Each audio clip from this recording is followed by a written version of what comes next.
Now, from CBS 4 News, this is Facing South Florida with Jim DeFede. Good morning and welcome to Facing South Florida. Voting is already underway in the race for Miami-Dade County Mayor. This morning we will hear from two of the candidates, County Commissioners Steve Bovo and Daniella Levine Cava. Cava has been on the commission for 6 years and describes herself as a community activist. She has the support of progressives and various unions. I started by asking her what she would have done different if she was mayor in charge of handling the response to this pandemic.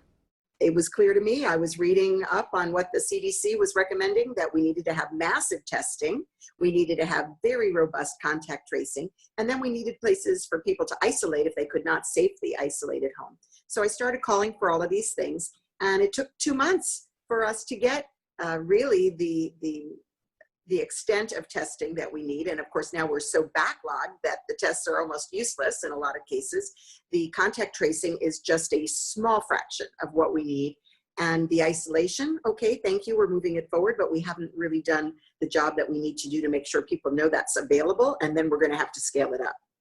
Did we reopen too soon? Yeah, because the mayor was focused on the technical aspects of how you stop the virus from jumping from one person to the other without making sure that we had the public health component. You know, these things have to go together. We need to, of course, do the distancing and the masking and the constant disinfection. But if we do not have testing, tracing, and isolation in place, we can't tamp down whenever there is somebody that comes up positive. So it was really half the solution, and that meant that it was too soon. And of course, you know, then we had to back off, and we've got these businesses that did everything they were told to do. They followed the rules to the T. They've expended huge energy and resources to get it right. And unfortunately, we're taking 2 steps back. Obviously, yourself, Xavier Suarez, Esteban Bovo are all sitting county commissioners.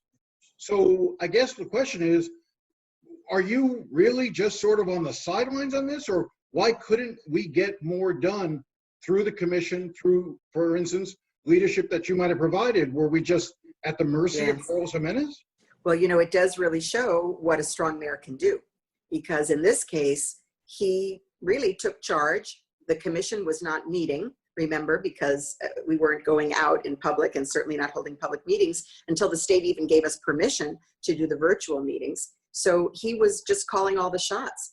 And from there on, it was the commission being told after the fact what was being done instead of being consulted in advance or looking for input on a plan. Now, gradually over time, the commission has asserted itself more. Again, I've been very busy with my letters, with my memos, with my conversations with the media. I've been very busy giving instructions what needs to be done.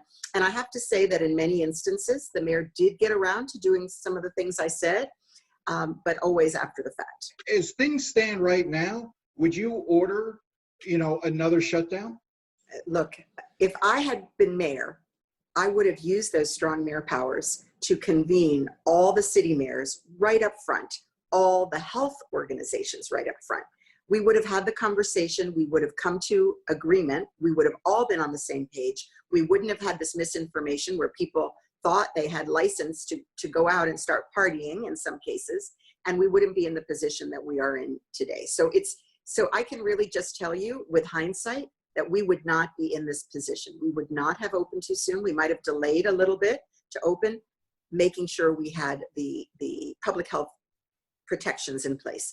And you know, the state, of course, wanted to be in charge of it, but the state was doing nothing. And I was calling upon the mayor to take charge and take care of our residents, our citizens. And, you know, really, I think it's inexcusable. I think it's inexcusable that the governor... But I want to say right now, today, if you were the mayor today, if you would assume powers today, would you shut things down again in Miami-Dade County? Yeah, so, but again, if I were mayor, we wouldn't be in this position because we wouldn't have opened prematurely. We would have in place all the safeguards. So, you know, that kind of conjecture is very difficult to say. The situation that we're in, what I'm trying to find out is, you know the landscape as it sits right now. Should the county shut down today. You know, yeah, I think that the message is not clearly out, all the protections and all the precautions that need to be in place right now. And as mayor right now, what I would be doing is ramping up contact tracing, testing, and isolation. Let's move on to some other subjects that obviously there's a lot of issues in this mayor's race. You know, transportation, transit is one of those issues. As mayor, what would you be doing? And I guess I'm curious about your opinion of the Kendall Expressway, whether or not you're supportive of that project or not. And you know, Alex Pinellas has laid out plans as to, you know, building rail north, building rail south, potentially proposing it for east and west. Just give me your overview as to where you stand on transit right now. Yes. Well, I am a transit advocate. I've recognized from the beginning that traffic will only be solved with quality transit. We don't have it. As commissioner, I have fought hard for the replacement of the bus fleet, for the electrification of the bus fleet, for the last mile solutions, for circulators, not just in the cities, but outside, and the Better Bus Project, which we have a plan. It's been developed and we need to move forward with it because it will make our bus system much more reliable, much more frequent. More people will be able to depend upon it. So we have a lot of things that are coming down the pike, as well as the 6 corridors that were prioritized in the SMART plan, with 2 of them really underway. We've got the 836 express bus that has saved a huge amount of time coming from Dolphin Mall downtown with the lanes that were striped right before, you know, just as MDX was shutting down. We got those, and we did get the $100 million grant for the bus rapid transit on the South Corridor. Now, I voted against bus rapid transit. I voted for bringing the rail, the 1-seat ride, the continuation, because it was demonstrated by the studies to so enhance the number of people that would use it. It would really have been a game changer. But the mayor came in, he said, no, we can't do it anymore. We need that money for other corridors, and he shut the whole thing down. Wouldn't even consider going part way to Cutler Bay to the Southland Mall, which would have been a great solution, and bus from there. So extremely, extremely frustrating how these decisions have been made. For Alex Pinellas to say that he's going to dump those plans and start all over is another lie. You know, those dollars are not committed at the federal level. We could be considered for that. We wouldn't be rated as high. But, you know, this plan is underway. Rail would be another 8 years. So yes, I stood for rail. And what I've done is I've tried to make sure that we got gold standard BRT, which wasn't in the original, so I got that. And also to make sure that when we have the ridership that justifies it, that these platforms, these stations will be convertible for rail. So we're building for a future with a rail extension. During the Kendall Expressway, crossing over the UDB into the Everglades, what's your position on that? Yeah, so I never supported this Kendall Parkway. Again, this was another bait and switch from Mayor Jimenez, who was all about transit. And then, unfortunately, he became the chair of the Miami-Dade Expressway Authority, and he had access to those funds. And he thought, okay, we'll tell the people in Kendall that we'll solve their problems with this toll road extension. But in actual fact, we had the information at the time of the decision. This was driven by the mayor. We knew that it would not really save time. 3 minutes was what they were talking about overall. We knew that it would use a huge amount of money that could have otherwise been used for transit, which had been agreed to. And we also know that it was an environmental hazard, because we're talking about lands that are set aside for future Everglades restoration across a very vulnerable ecosystem. And with just the intention, I'm sure, because many developers spoke to me about this, that it would open up the West for more development. And hopefully this road will never be built, because it won't help anybody, and it will waste money, and it will encourage development, and that money should be invested in our transit system. Let's take a step back and talk about money invested in the transit system, because I know one of the things that, for instance, Alex Pinellas has hit on you and others regarding this. He advocated for the half-penny sales tax. He says that the ultimate problem with the half-penny sales tax is that the money that was being accrued for projects like rail ended up being raided by commissioners such as yourself to help fill budget gaps. That while that may have been necessary in 2008 when you had the recession, that you've returned to it every year since, and you continue to use, and he cites you specifically, continues to use the half penny sales tax money to plug budget holes in other parts of the budget. Right. So this started with the half penny lie. And we need to be super clear about that because he is seeking to dodge that responsibility. This was a program that was going to cost a penny. When the penny failed, they rolled it over to a half penny. They never changed the programs. So the same promises for a full penny. Now we've got a half penny. You know, do the math. It does not add up. Now, there was a recession. This is before I came on the commission. The Citizens Independent Trust that oversees the funds gave the county permission to use some of those dollars for operation. That's because the county has never made a substantial commitment to transit. Transit should not be based on the fare box. Transit is a infrastructure issue. We need it for everyone's well-being. I came on in 2014 to the commission, and I have been pushing since the beginning to unroll what they call the unification, unwind the unification. And finally, this is the first year that it is fully unwound, but last year as well, I've been pushing for it every year. And I tried even to make it permanent, and my colleagues rebuffed me. They said, okay, in this year's budget, but you know, we don't have a commitment on the record from the commission to not go ahead and rate it in the future.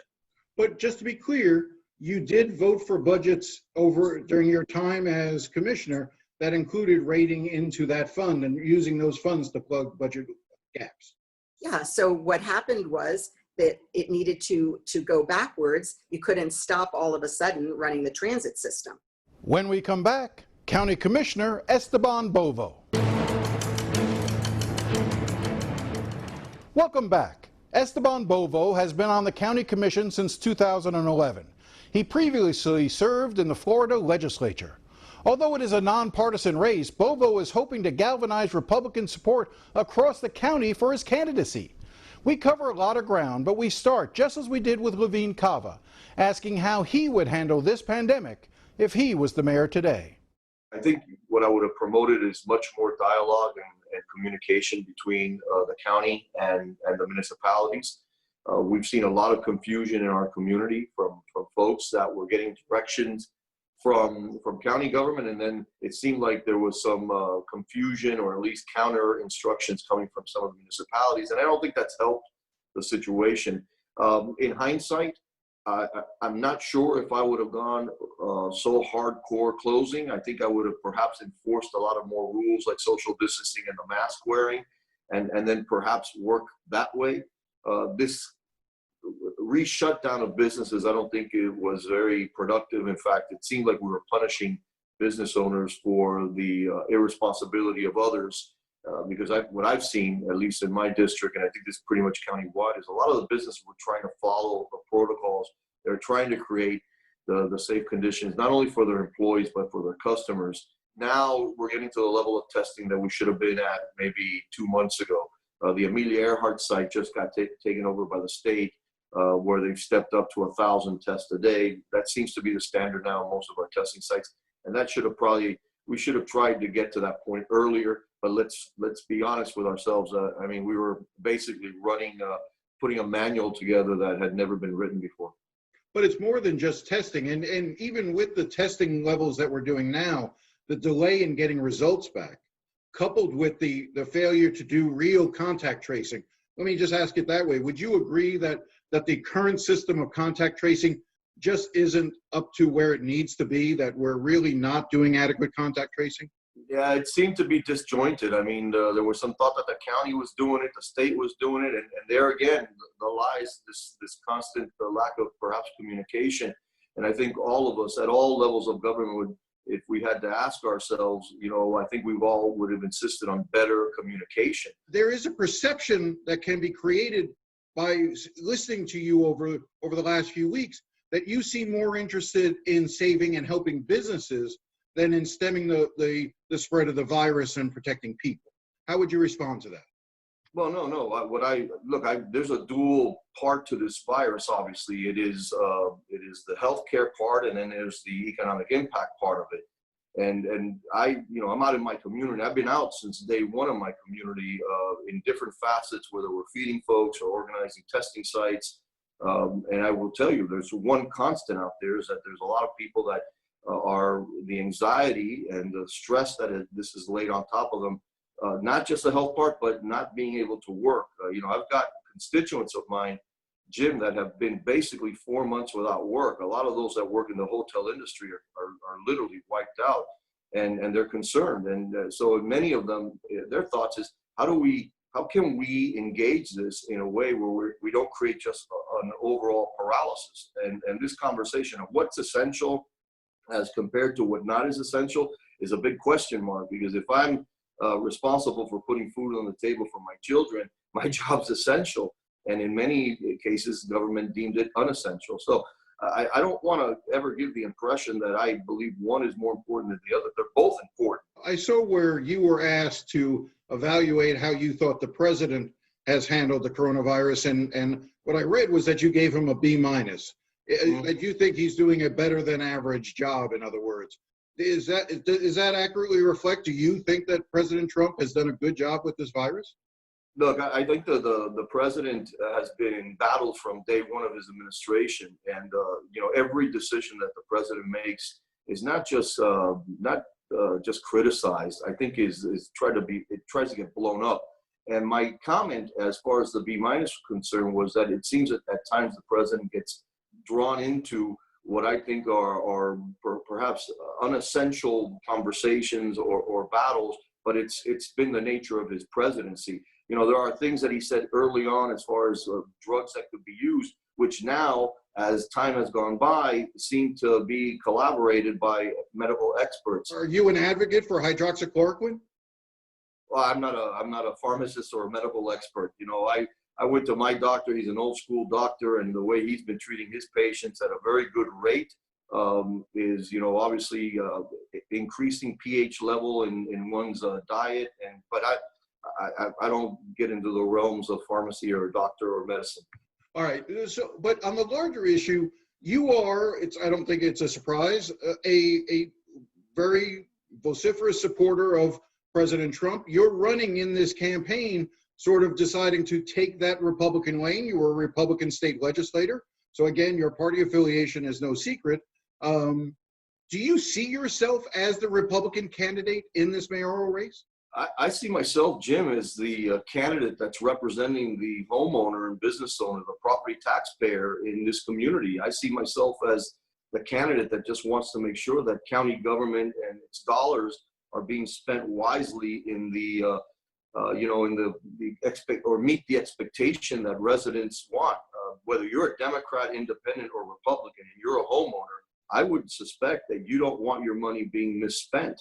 And that's the constituency that I've spoken to loudly, and I've been consistent in every forum that I've gone to, that I believe any program that the county initiates should try to serve a greater good and should meet the expectation of a lot of the residents in Miami-Dade County, which, quite honestly, over the course of the last couple of years has been kind of drifting into more social engineering. And I'm not sure if county government was designed for that. We provide service, police, fire. We repair your street, we cut the grass in the medium. And in many instances, we start failing there. We start doing budget cuts in those areas to fulfill other areas of that perhaps sometimes a very loud minority would like. You have the endorsement of Marco Rubio. You have the endorsement of Jeanette Nunez. You have the Republican establishment behind you. I understand that you don't want to only appeal to Republicans, but that is the driving lane that you have tried to focus on in this primary election. That's what sets you apart from an Alex Pinellas, a Daniella, Levine, Cava. Am I wrong? Well, you just mentioned two individuals who are obviously very hyper liberal and hyper left, and they are definitely left of where I stand on the political spectrum. But again, I speak to if there's a liberal that owns a home and pays taxes, I think they would be very interested in making sure their money's not being misspent. I want to ask you that, because I know that you used the word social engineering there a second ago, hyper liberal, and I know that in some mailers from some PACs, the word socialist or communist sometimes gets thrown around. I just want to ask you bluntly: do you consider Daniella Levine Cava or Alex Pinellas to be either a socialist or a communist? Well, there's, living in the United States, it's, nobody's really a communist, right? Everybody's a capitalist, and they're both very wealthy. In fact, they've made a mint of money in their lives. So I don't think they're communists, but are they appealing to a hyper left crowd in this election? Absolutely. I think they've been trying to jump each other on the left, accusing each other of not being liberal enough. And the state of politics in this country right now is that if you're on the left side of the ledger, you have to appeal to the extreme. If not, I mean, we've seen the presidential candidate for the United States, Biden. Give me an example of the hyper left extreme policy that either Daniella or Alex support, because you're talking in generalities. Give me a specific that you think is hyper liberal, hyper left, socialist. Well, I think the more that you take property tax dollars and you move them away from what are the core services and invest perhaps in immigration, for example. Our county government invests money in immigration services. And I not that they're not important, but the private sector does an ample job in that. There's a lot of immigration lawyers in the community. I'm only interrupting you because I just want to be clear, because I don't understand. When you say immigration services, what county program are you specifically pointing to? We take, Jim, about $15 million of our county budget of property tax dollars and invest it in CBOs. Many of these CBOs do fantastic work and are worthy of our support. But embedded in that CBO process is programs like immigration services. So we pay through a third party, through property taxes, to provide immigration services for the most part, for folks that are here illegally and are trying to get their status addressed. And to me, that's an example of a misuse of what I believe would be government funds. Can you identify one of those CBOs, a group? I don't have them off the top of my head, but I'd be more than happy to send you the info so you have it. But like that, on the CBO side, we fund a lot of programs that could be very questionable, that the county uses, again, property tax dollars to feed a narrative that it goes away again from the core services. This is the difference between a police officer showing up at your house in 5 minutes as opposed to 15 minutes if you are, using money that could help us maybe do the services that we expect better. Wait a second. The county what's the current county size of the budget? It's forgetting even capital. You're around $3-4 billion. Well, the total budget is about $9 billion budget. But the operating, the taking aside the capital, $3-4 billion. You're talking about $15 million to all CBOs. And do you really think that cutting CBOs is going to make the police arrive at my door faster? Oh, I didn't say that. What I'm saying is that we need to look at our entire budget, and CBO is just one example of it. You could look at procurement. You could look at other items within our county operations that end up costing us more money instead of us being able to invest the money where we should be investing it. And I've been an advocate of this since I've been on the Board of County Commission. We just need to make sure that the county taxpayer, that they're at the seat at the table when we're making the decisions on budget.